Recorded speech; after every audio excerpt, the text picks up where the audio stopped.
Hi guys, life of hope with ASA. Happy birthday బావా. ఈరోజు మా బావ బర్త్డే అండి, అదే మా వారిది. సో ఆ బర్త్డే సెలబ్రేషన్స్ లైట్గా చేసుకున్నాం. నైట్ 12 ఒక కేక్ కట్ చేసుకొని. సో మా బావకి తెలియకుండా నేను సీక్రెట్ స్వీట్ రెసిపీ చేశాను. ఆ రెసిపీ పేరు చంద్రకాంతులండి. ఇది విజయనగరం, శ్రీకాకుళం జిల్లాల్లో ఉండేవారికి బాగా ఐడియా ఉంటుంది. సో దానికి మనం ముందుగుండా చేయవలసిందంతా పెసరపప్పుని ఒక 1.5 గ్లాస్ పెసరపప్పుని నేను తీసుకున్నాను. దాంట్లో టూ టేబుల్ స్పూన్ రైస్ కూడా వేసి నానబెట్టుకున్నానండి. దాన్ని బరకగా సాల్ట్ అండ్ ఇలాచీ కూడా వేసేసి మిక్సీ చేసుకున్నాను, బరగ్గా గ్రైండ్ చేసుకున్నాను. సో దాని కన్సిస్టెన్సీ ఇలా ఉంది చూసారా. దీంట్లో చాలామంది ఉలవపిండి కూడా వేసుకుంటారండి. నచ్చిన వాళ్ళు వేసుకోవచ్చు, నచ్చకపోతే స్కిప్ కూడా చేసేయచ్చు. నెక్స్ట్ ప్రాసెస్ ఏంటంటే, ఒక బాండీ పెట్టుకొని దాంట్లో షుగర్ ఎంత అయితే పప్పు తీసుకున్నామో దానికి ఈక్వల్ రేషియోలో షుగర్ తీసుకోండి. దానికి హాఫ్ అంటే షుగర్ ఎంతైతే 1.5 గ్లాస్ తీసుకున్నామో దానికి 3/4 గ్లాస్ వాటర్ యాడ్ చేసుకొని దాన్ని షుగర్ సిరప్లా రెడీ చేసుకోవాలండి.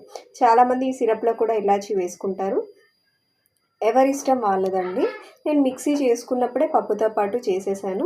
ఈ షుగర్ సిరప్ రెడీ అవుతూ ఉండగా మనం ఈ లోపల ఒక ప్లేట్ తీసుకొని ప్లేట్కి ఆయిల్ గ్రీస్ చేసుకుంటూ ఉండాలండి. నెయ్యిని నేను గ్రీస్ చేసుకున్నాను. సో ఆ గ్రీస్ చేసుకున్న నెయ్యి దేనికంటే, ఇది రెడీ అయిపోయిన తర్వాత, రెసిపీ రెడీ అయిపోయిన తర్వాత, సో రెసిపీకి పూయడం కోసం అని, అదే రెసిపీని వేసుకోవడం కోసమని ఆ ప్లేట్కి నెయ్యి, ఇంట్లో రెడీ చేసుకున్న నెయ్యి అండి ఇది. సో ఈ నెయ్యి వేసి బాగా గ్రీస్ చేసుకున్నాను. ఈ వీడియోలో మీకు కొంచెం అది స్కిప్ అయ్యింది. ఆ గ్రీస్ చేసుకున్నాను. సో గ్రీస్ చేసుకున్న తర్వాత ఇప్పుడు మనం ఏదైతే పిండి రుబ్బుకున్నాం కదా, ఈ వాటర్ మరిగిపోయిన తర్వాత, అంటే షుగర్ సిరప్ రెడీ అయిపోయిన తర్వాత దాంట్లో మనం ఈ పప్పు పేస్ట్ని తీసుకెళ్ళి దాంట్లో మిక్స్ చేయాలండి. ఎలా అంటే రెండు బాగా మిక్స్ అవ్వాలి. నెక్స్ట్ ఉండకట్టకుండా, అంటే అలా కంటిన్యూస్గా తిప్పుతూ దాంట్లో ఈ ముద్దని మనం యాడ్ చేయాలండి. పక్కన మా బాబు సౌండ్స్ వినిపిస్తూ ఉంటాయి, కొంచెం ఇగ్నోర్ చేయండి. ఓకే, ఇప్పుడు ఆ ముద్దను చూసారా ఎలా కలుపుతున్నానో, అలా కలుపుతానే మనం రెడీ చేసుకోవాలండి. అడుగు అస్సలు మాత్రం అంటకూడదు. మీకు వీలైతే ఇప్పుడైనా ఇలాచీ వేసుకోండి, లేదంటే ముందేనే వేసుకోవచ్చు, అది మన చాయిస్. సో ఇది ఇలా రెడీ అయిన తర్వాత, ఇది థిక్ కన్సిస్టెన్సీ వచ్చినంత వరకు ఫ్లేమ్ని మీడియంలోకి టర్న్ అవుట్ చేసుకొని దాన్ని ముద్ద దగ్గరికి అయ్యేంత వరకు చేసుకోవాలన్నమాట. చాలా దగ్గరికి కన్సిస్టెన్సీ రావాలండి. ఏ మాత్రం లూజ్గా ఉన్నా మనకి పీస్ అనేది రాదనమాట. సో దగ్గర కన్సిస్టెన్సీ వచ్చేంత వరకు లో ఫ్లేమ్లో దీన్ని కలుపుతూ ఉడికించుకోవాలి.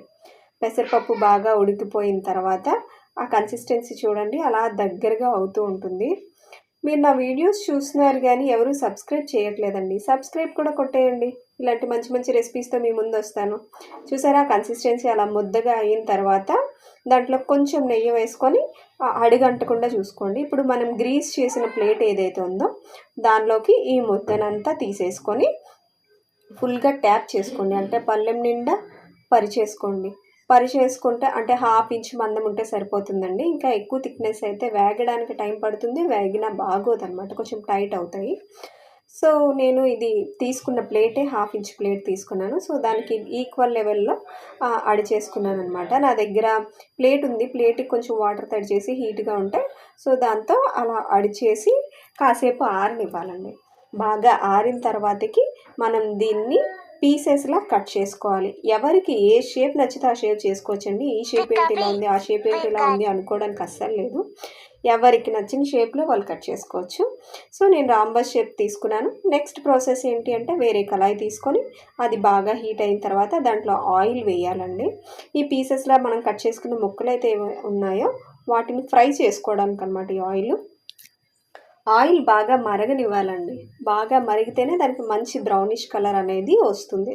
సో ఆయిల్ మరగడానికి పెట్టాను, మరిగిందో లేదో చూడటానికి చిన్న ముక్క వేసుకున్నానండి నేను, తెలుసుకోవడం కోసం.